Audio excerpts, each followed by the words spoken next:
Hello. I want to start sharing some of my story here because I think that we really learn from listening to each other's stories. We can, give each other permission or ideas.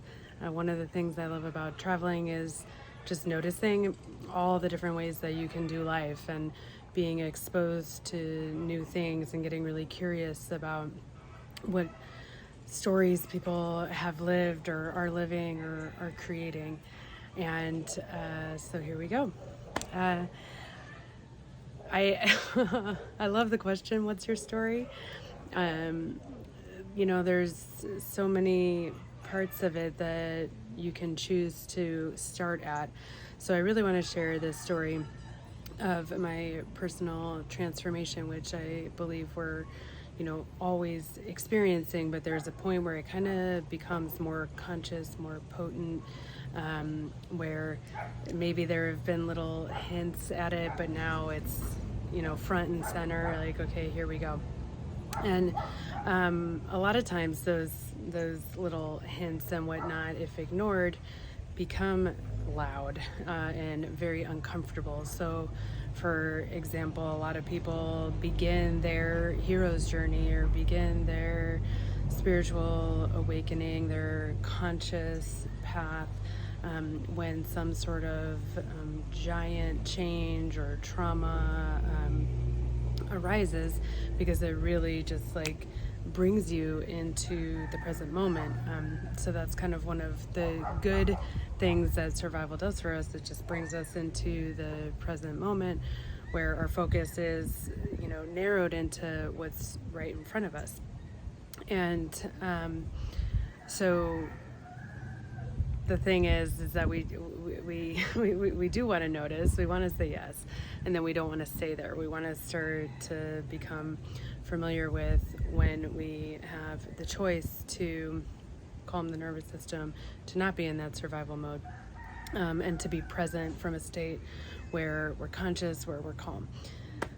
I'm going off on a tangent, and I'm not going to edit myself. This is, I think, vulnerability is another really great part in storytelling and in authenticity when sharing our experiences of the journey, the capital T, capital J, the journey.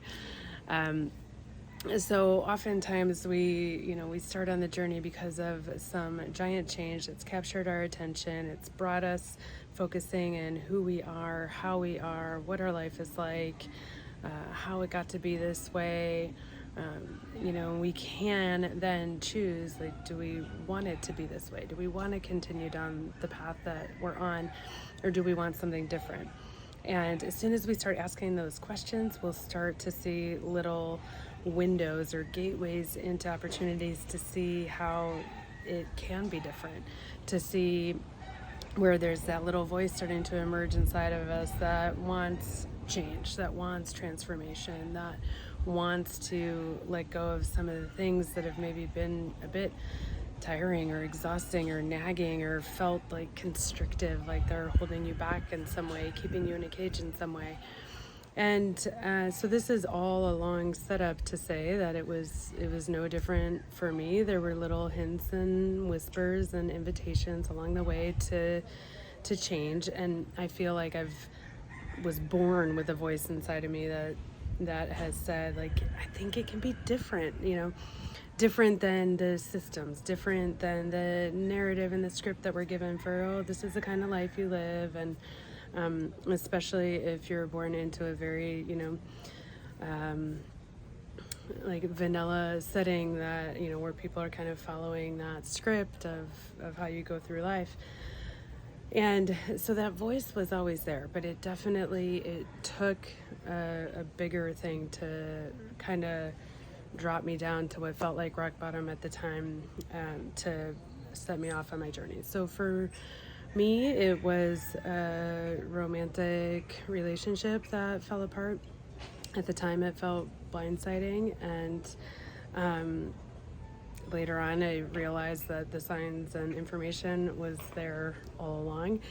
And it's one of those things where I now can say I'm so super grateful that I went through that, because if it wasn't that, it would have been something else. it was also combined with health challenges. So that's another thing. Like when getting started, you might find that it starts in on an emotional point, but maybe physical is part of it too, or maybe it starts with some physical disease, dis-ease, or death of someone close to you, and then the emotional gets brought into it too. And let's bring in the mental as well, because our mind definitely gets involved and wants to participate and solve problems for us. Little does the mind know that it's been solving problems in one way, and we're gonna actually lose our minds to choose a new mind and learn to approach things in a different way. That's more aligned with who we really are. So for me, it was this. It was the emotional. It was also the physical. So my body was really experiencing a lot of inflammation and kind of screaming for attention. And again, it started pretty subtly, and then until it wasn't subtle, until without getting into all of it, but until like my body was really getting my attention through just all sorts of discomfort, to the point where it's like, okay, this is disrupting my life. I need to address this. So it's kind of a beautiful thing that it all shows up to be addressed, and it can also be really overwhelming. And I think it's meant to be. I think it's meant to say, hey, look, been trying to get your attention. There's more that is possible for you. And it's important. So the volume gets turned up on all of this until we say, okay, yes.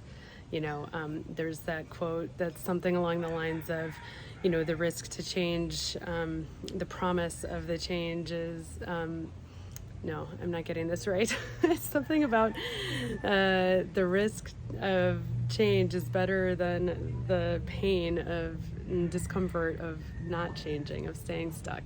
I will try and get that right and put it in the comments, but it's a beautiful quote about a flower that's like wanting to blossom, and finally it has to open up, it has to express in that way. So that was the start of the journey for me. It was heartbreak, it was body pain, inflammation, and it was the choice, like, to not listen to the voices that were saying, like, oh, you'll get through this, oh, there's other people out there, like, oh, let's have a bunch of wine and just forget about it, and time will pass and you'll get through it all, or oh, just see a doctor, pop some pills. Like, all of that just felt wrong. Like, so I did feel this new kind of feeling of like, oh gosh, this feels big, where I'm about to go, and there's very little I know about it except that I have to do it, that I have to go. And so then so then what does it look like? Okay, so the universe has your attention, like, I'm ready to go on this awakening journey, this spiritual journey, this journey of soul purpose, this journey of transformation, but where do I go? What does that look like? How do I do it? And while there are milestones or cairns along the way giving direction, and there's others who have been on the journey who can also give guidance and direction, so there are these commonalities that we all experience in it, because it is the human experience, is what it is. That's the invitation to the human experience.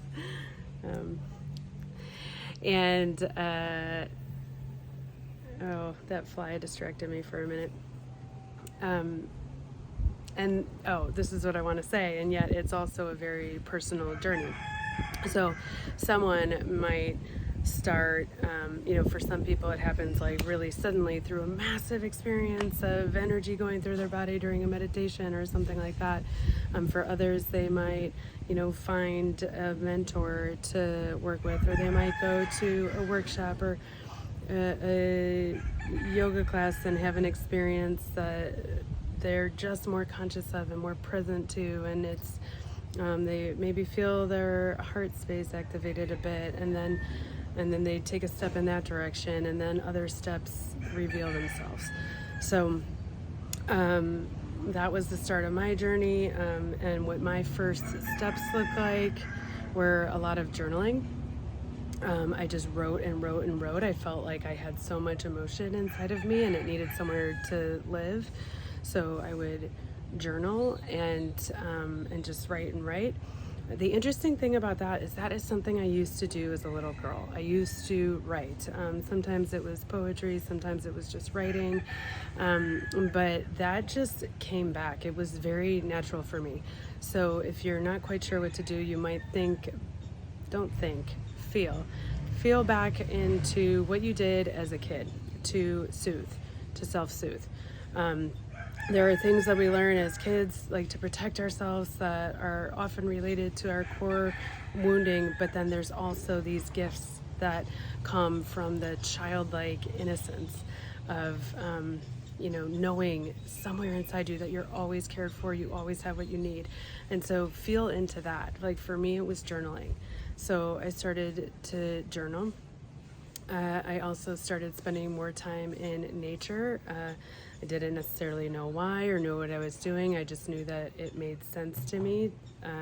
There was something that felt understood inside me when I was wandering in nature.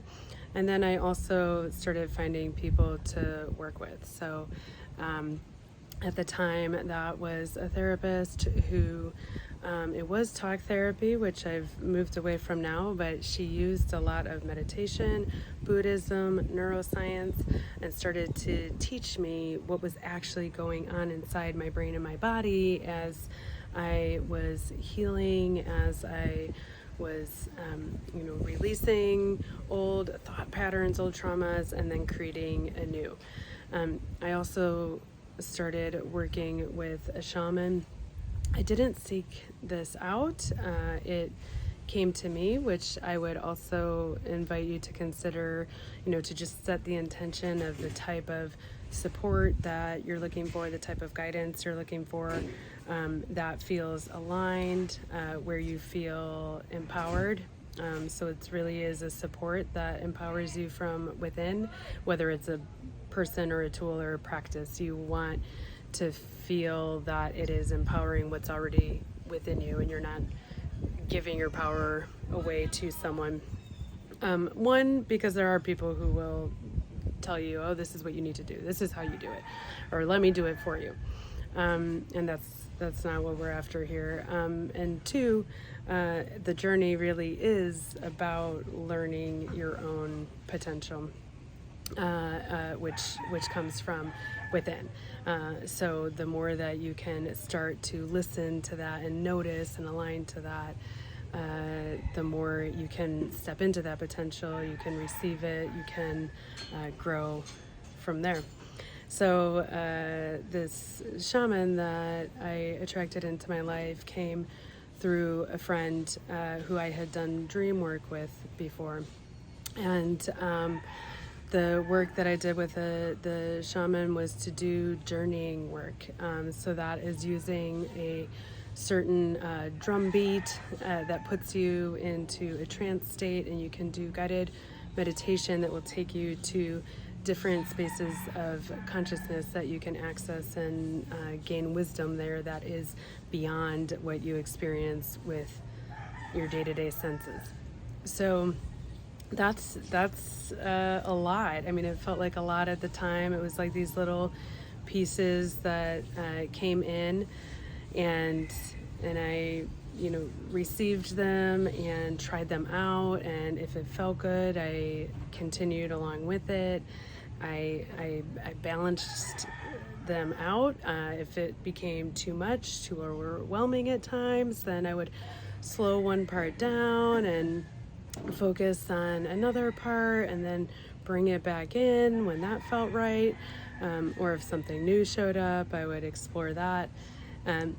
So it's really where we start to feel what alignment feels like, feel what ease and flow feel like, to know or begin to know that you can't speed up your journey, you can't speed up your awakening, you can't have a baby in 1 month with 9 women. I always love that phrase. So you can't just throw, more resources and tools and plants and wisdom, whatever, at the task in front of you, the journey in front of you, this path that you're creating, and have it go faster. It all happens in divine timing. So again, it's a practice to call it up. What are you looking for in terms of support, in terms of guidance, and in terms of knowledge, and things like that, and then see what comes in and start to feel into it, discern, pick and choose. And I think that's good. I think that's a good amount of information on that. It's one of these things that I get really excited and passionate about, so I can continue to go. There's all these different tangents that we can go off on, and I will in future videos. But just to, in summary, if you are feeling any sort of call or invitation or longing, if you're feeling some pain, some discomfort in your life, then the call to adventure is knocking on your door. And I want to tell you, not only is it safe to say yes, but you have to. The call just gets louder, and you say yes simply by doing that, by saying yes and then noticing what happens next. Turn to practices that made you feel really soothed and cared for in a self-love sort of way when you were a kid, and you can start there, and then let resources find you. And you can do that by